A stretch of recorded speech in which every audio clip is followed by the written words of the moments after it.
What is Mahama's genuine opinion about free education? Former President Mahama has made his stance on free education clear.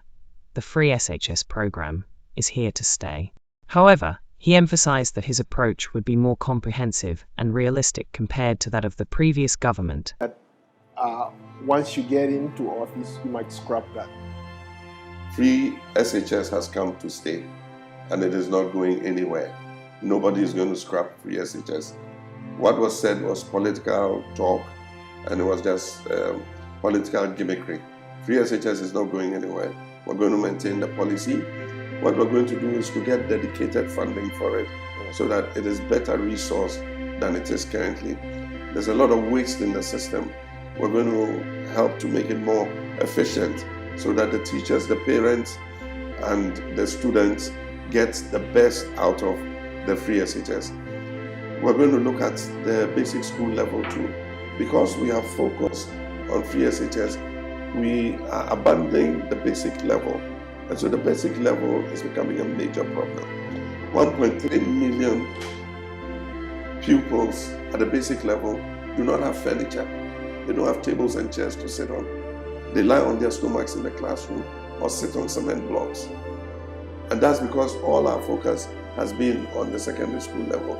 So we're going to hold a national education forum, and that forum is going to bring all the stakeholders together. And we're going to take a look at the whole education value chain.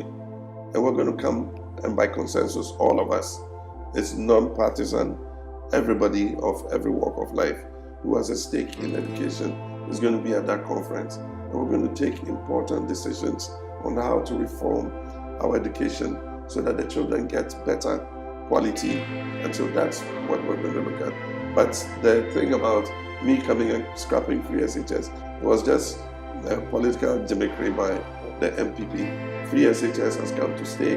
We're going to make it better. We're going to improve the quality of the food for the children.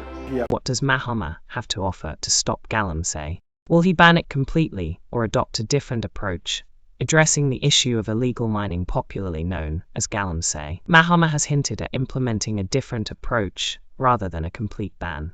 His focus would likely involve sustainable solutions to balance economic benefits with environmental protection.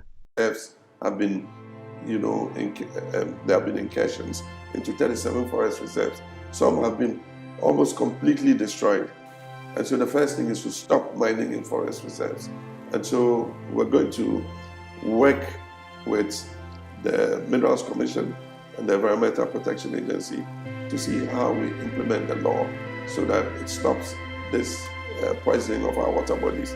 Chapter 3, Ghana's Greatest Challenge, Unemployment, was also addressed by the president-elect. Job creation is not an event, it's a process. And so you're not going to be able to, with one stroke of the pen, create the number of jobs that you want. The first thing is restoring the economy back to health and restoring it back onto the path of growth. That in itself will begin to throw up jobs. Businesses are suffering. A lot of businesses have laid off people just because of the crisis we've had in the economy. And so just bringing the economy back and letting businesses grow again. We are not interested in the artificial job creation measures that have been done in the past, like NAPCO, where young people were taken through 3 years, paying an allowance and promised that they'll be graduated into jobs, and at the end of the process they've been abandoned. We're not going to do those artificial job creation measures. We already have the Youth Employment Agency that is creating those opportunities for training and for orientation for jobs. We think that Ghanaians are not all consigned to become employees. If you look at the government sector employs less than 1 million people out of a population of 33 million. And so it's not a viable sector where all the teeming youth can get a job. The best place to get a job will be for the private sector to grow. And in the past, what we've done is pay lip service to the private sector. It is time to take the private sector seriously, both in terms of expanding their capacity to employ, but at the same time, creating opportunities for young people to create their own jobs. Now that we have the African Continental Free Trade Area, it should be possible for us to encourage Ghanaian business to take advantage of that and increase production so that we can export to all the other African countries. Mr. President, let me follow up on a quicker point. You talked about how you're going to help young people acquire employment. Yesterday, I ran into a young lady by the names of Penrop Rook Thompson. She runs a technical institute where she trains plumbers, artisans, Yes. To gain gainful employment. Yeah. But her problem is she doesn't have funds to keep something like that going. Yes. So far, she's been actively doing it for about 2 years. Yeah. But she has trained about 180 who have gone on to Yes. graduate, and they are doing amazing work on them. Yes. So are there programs like that that can support young people like that? It fits into two programs that we have.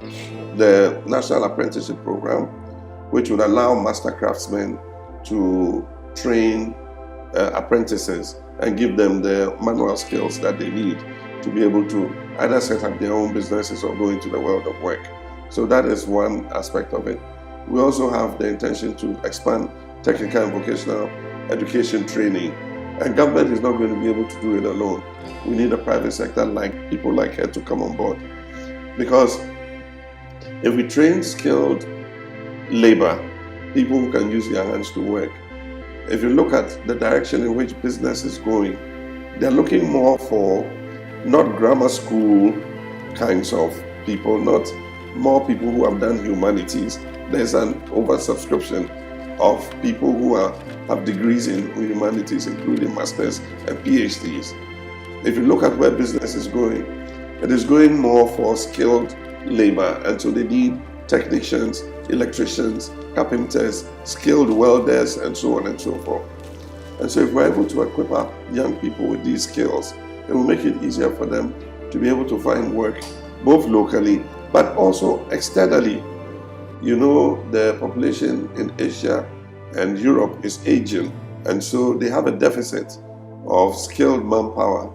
And so several countries are signing agreements where young Africans who are well skilled can go and work for fixed contracts, say 5 years, and come back.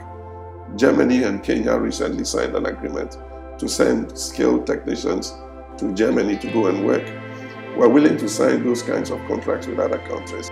The most criticized policy by the opposition party, the 24-hour economy, Mahama's proposed 24-hour economy policy, has been one of the most heavily criticized by the opposition. Its feasibility and implementation remain contentious topics in the political arena. 24-hour economy is not a new thing. It's being implemented in many countries, and so Ghana will not be the first to implement a 24-hour economy.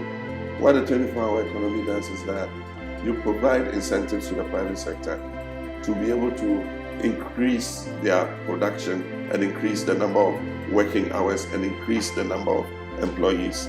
That is what it is. What is the fate of the IMF program?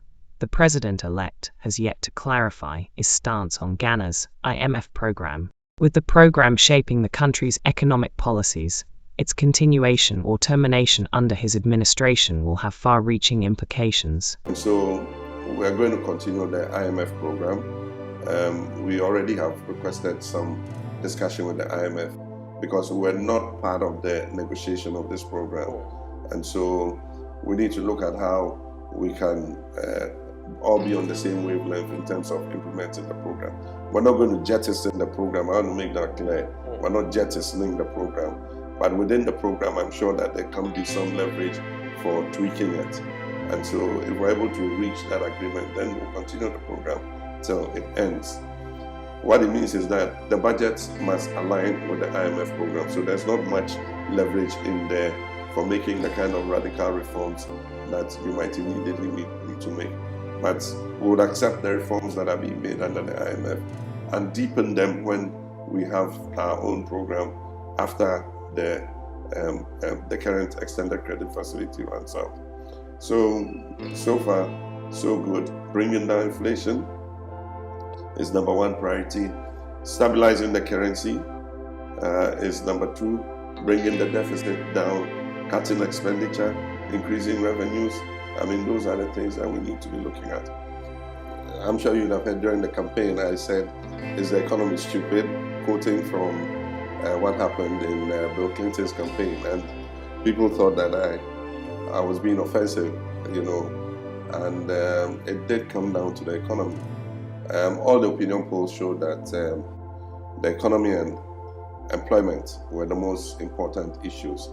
And so what we did was to drill down our message to issues to do with job creation and the economy, and eventually it did pay off.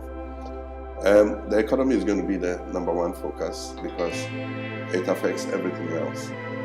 If the economy is in a bad way, it affects education, it affects agriculture, it affects sports, it affects every sector of the country. So we're going to have to be dealing with stabilizing the economy. As to whether most of his promises would be delivered or not, only time would tell.